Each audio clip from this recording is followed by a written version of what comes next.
guys! Good morning po! Welcome back to my channel! Guys, bagong araw, bagong morning. Kagigising ko lang guys. Bababa tayo. Maglilinis ako. Nandiyan ngayon yung nanay ng tatay ko. Magagawa ako ng breakfast niya. Ako yung gumagawa ng breakfast niya tuwing umaga. Tara guys, baba na tayo. Yan guys, so hagdanan ko pababa, madilim.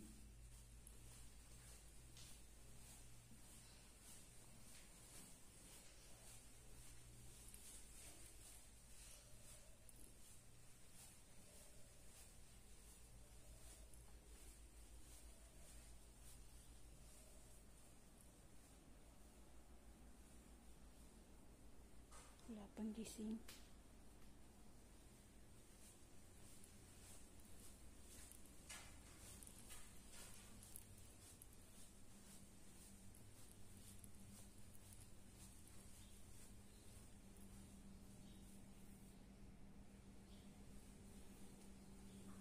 Ayan guys, ang kusina. Hindi masyado makalat ang mga to ngayon na. Wala masyadong kalat.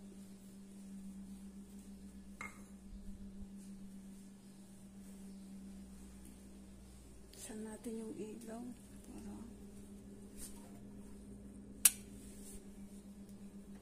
ayan, magagawa ako ng breakfast ng natin guys. Wala naman akong lulutuin yung breakfast na walang lulutuin kasi para akong gumawa ako ng nilagang itlog. Yun ang gusto niya. Ayaw niya ng pinipito, ayaw niya ng yung gusto niya yung mga cheese na mga ganyan. Shopping. Ito yung guys, o lagayan ng pagkain. Lahat. Diyan ko nilalagay guys. May takip yan, maganda siya. Hindi lalangawin. Guys, o yung takip. Ang ganda ang takip. Diba? Dati wala to guys. Bagong bili ng amo ko. Dati, nahihirapan pa ako takip. Ilalagay ko ng nylon para hindi nga lang awin siya. Saka, hindi naman agad-agad siya kumakain. Mga 9:30 or 10, kaya lang piniprepare ko na ng maaga. Kasi pagkatapos ko ng trabaho, magpahinga na lang ako. Hindi naman yung babantayan ko pa siya magising saka ako pwede pa ako makatulog ulit guys. Pahinga kasi paggising ng kong babae yan. Simula na naman ng utusan ni mudra. Kaya habang natutulog pa, magpahinga, tutulog kahit kalahating oras or 1 hour. Ganyan talaga. Kung hindi ka marunong wala. Kawawa ka talaga. So guys, papakita ko sa inyo.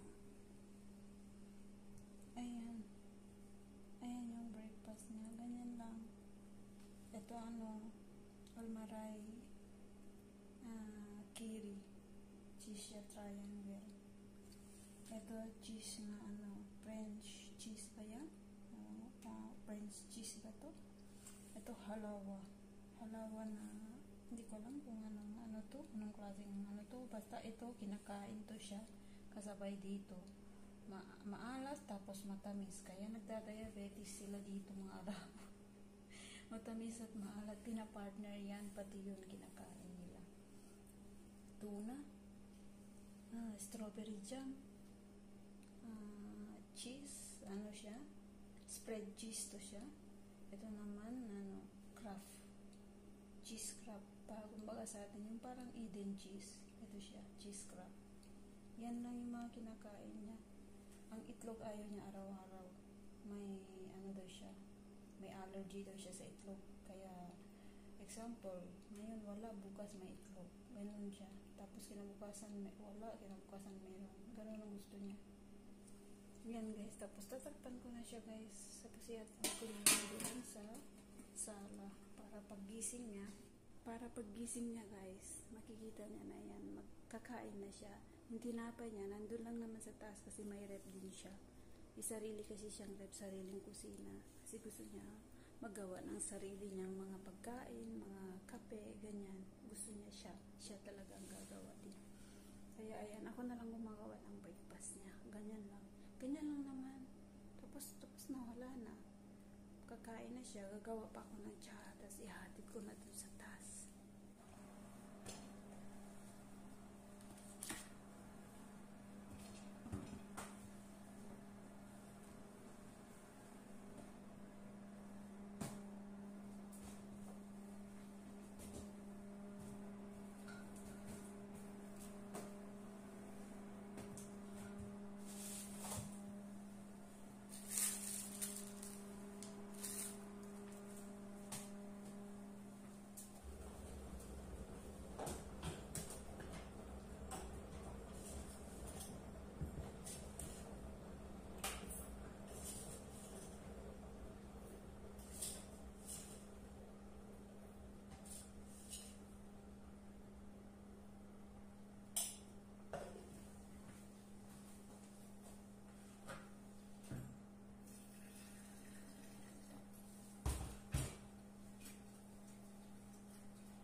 Magtsatsa rin ako guys.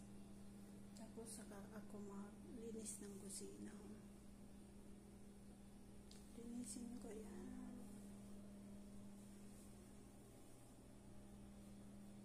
Ayan. Tsatsa lang ako guys. Hindi ako maano sa kape. Tayo ng biscuit.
Kasi guys, pag nagigising ako ng umaga, wala akong gana kumain.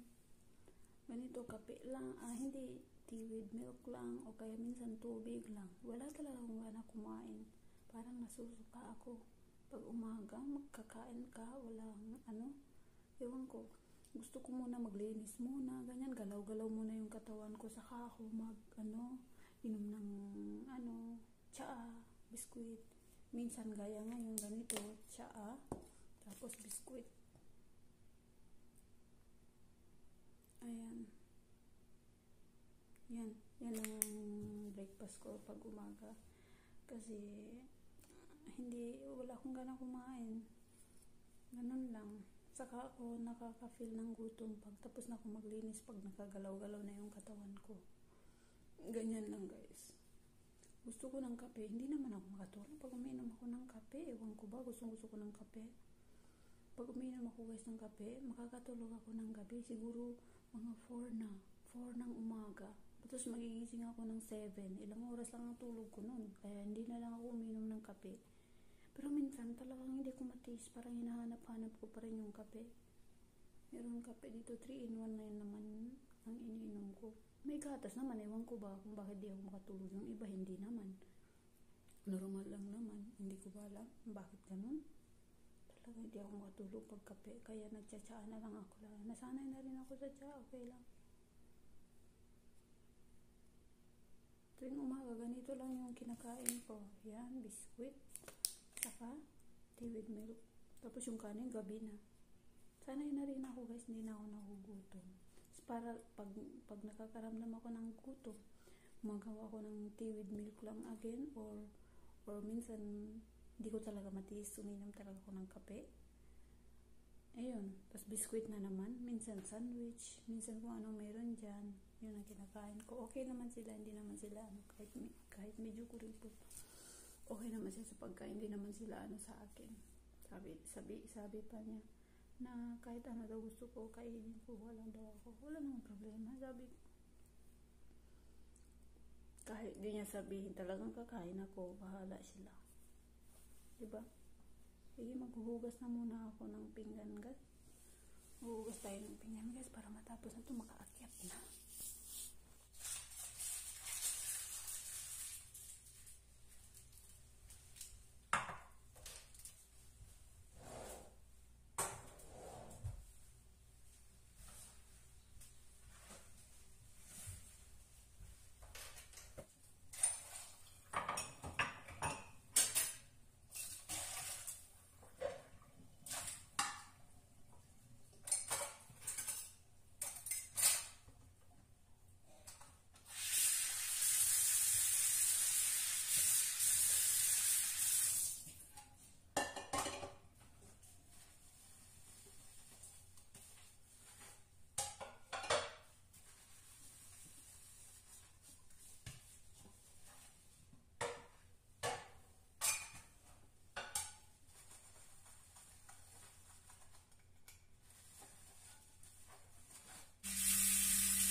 Akyat na tayo guys. Tapos na ako maglinis. Akyat na. Pahinga na muna. Tapos mamaya yan pagising ng amo kong babae mag-uutos na yan agad. Kaya kailangan pahinga muna hanggat tulog pa. Salamat guys sa panonood. Sana na-enjoy nyo at nagustuhan nyo ang video na to. Kung may comment kayo tungkol sa akin guys, just comment down below lang po at i-answer ko po kayo. Thank you for watching and please subscribe to